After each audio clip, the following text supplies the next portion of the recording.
Great ambitions and noble intentions are praiseworthy, but if the execution is not at the same level, it just doesn't work. And the same goes for this film. Let's talk. Hello guys, I'm Nona Prince, and today we are talking about the latest Malayalam film, Malayalee from India, directed by Dijo Jose Antony. Now, technically, I got to watch the first day first show, which was around 3 p.m., and the theater was 60% full. And when you have a good amount of audience, you can gauge their reactions. How are they enjoying the film? And I even got to meet some viewers of the channel there. So that was great. There are a lot of Malayalis in Goa too. You have to remember that I am sharing my own opinions about the film very objectively. As a film, what worked for me and what didn't. And I'm sure there's a cultural layer which I will be oblivious to. For a Malayali, there'll be so many small things that they would connect to and they will really like this film. And that will cause a difference of opinion. But that's totally fine. I would love to hear your take in the comments. First, we have to talk about the director Dijo and his marketing tactics. We saw that with Janagana Mana also. It's just very innovative, putting out promos for the sequel of the film to market the first film itself. And for this film, they put out this video of the director and actor talking how to market the film. And that itself becomes the trailer. Then the songs that were put out, the Malayali anthem, all of which is not part of the film. And because of that, you actually don't get anything about the film. You just get the flavor the film will have. You get it, the film will be comedy entertainer. And then just 2-3 days before the film, they put out the teaser, which is very serious. And your mind will be all over the place. What is happening? You are intrigued now. And the film is in a way a blend of both. But the good thing, they still don't reveal anything about the film. And after watching the film, I feel that is important. Because if they had showed even a hint of the theme of this film, there would already be polarized opinions on it, even before watching the film. We are in an election year and this film has all those traits from Janagana Mana. It touches upon a lot of real things happening in the country. And that is the best and the boldest part of the film. The social commentary the film has. And the director never shies away from it. It really feels as if he doesn't fear anything, especially in today's climate. Of course, it's not exact things, there are changes, but it's quite obvious for the normal person. At no point he pulls his punches. And this film is a coming of age of this man who's blinded by misinformation, propaganda, who has stopped questioning what is being fed to him. And we see the journey of this character understanding life, rechecking his bias, the fake narrative he's been following. Now, compared to Janagana Mana, this film is not that serious and hard-hitting. It does get serious in moments, but it's mostly comedy and satire. It creates humor from all the brainwashing we are witnessing. And that's the angle of its messaging. It's not something new. We have seen this in different films done differently. And this film is also inspired from many such films. Thematically, it is like a Forrest Gump or My Name is Khan. And with the title Malayali from India, they're trying to create this identity of what Kerala is, how it is being projected, how a Malayali is looked upon over the world. And through that, there'll be a lot of relatable things many Malayalis would feel. There's a whole segment referring to Adu Jivita.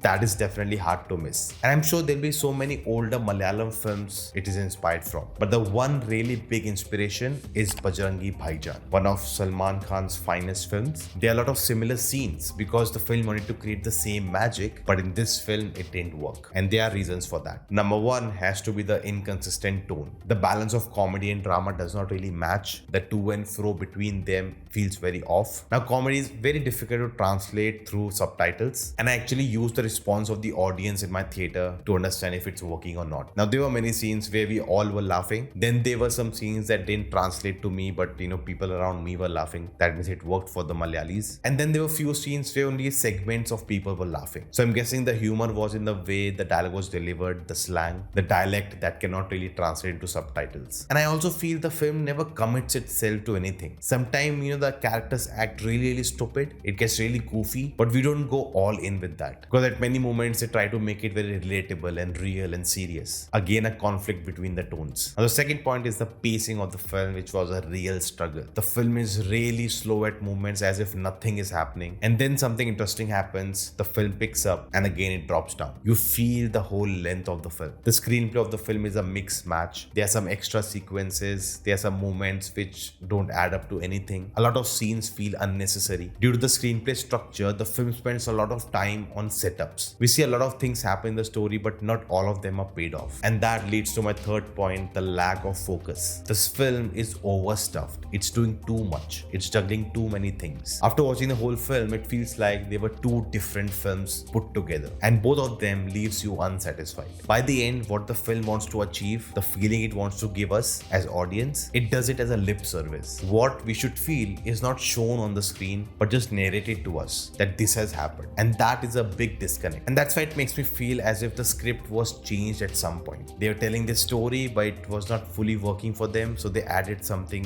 else to it, and then it just, became something else. What we finally saw. By the end of the film, all that social commentary we had, it felt like was a distraction to the main story. And that brings to my 4th point that the film is very preachy. Unlike Janagana Mana, where the director blended all these real life events into the plot seamlessly, in this film, everything is going in different direction. There is no clear association between the social commentary, the character, and the plot of the film. Like something is happening in the plot which is big part of the social commentary, but the character is not even related to that point. The social messaging is just too much on the face. It's not done smartly, unlike Janagana Mana. I get it, it's an election year. It was quite ironic that a 5-minute long ad of the political party played before this film. And I guess what this film was trying to target, they wanted to keep it very simple and straightforward and not very subtle, which is quite opposite what we know Malayalam cinema for. The nuances are missing. And number 5 is the performance. Nivin Pauly's charm is there. He makes you laugh, and most of the time it works. But the film, is demanding from certain characters to be very over the top and some other characters to, stay very real. And again, there's a clash which is impacting the performances. Many of the acting choices, the direction did not really land, especially for a very important character which the film wants us to feel for, but it just didn't land. And once a film, is unable to make that emotional connection with the audience, anything they try to do doesn't really work. See, by the end, the film has a lot of laughs, it has a good social messaging, but in the totality, the film doesn't work. And I always say this, a social message doesn't make a film great. A great film makes a social message so important and makes it reach to a wider audience. And we have so many such examples. Take Three Idiots, take Tare Zameen Par, take Malayalam films like Nayat, The Great Indian Kitchen. They all are great films in itself, and then comes a social message and it reaches to a wider audience. Only if this film would have landed, it would be remembered for ages. And in this video, I talked about a man who will be remembered for ages, Mamuka, and what makes him so special. Do check it out here. What do you think? Do let me know your thoughts in the comments below, and I will see you next time.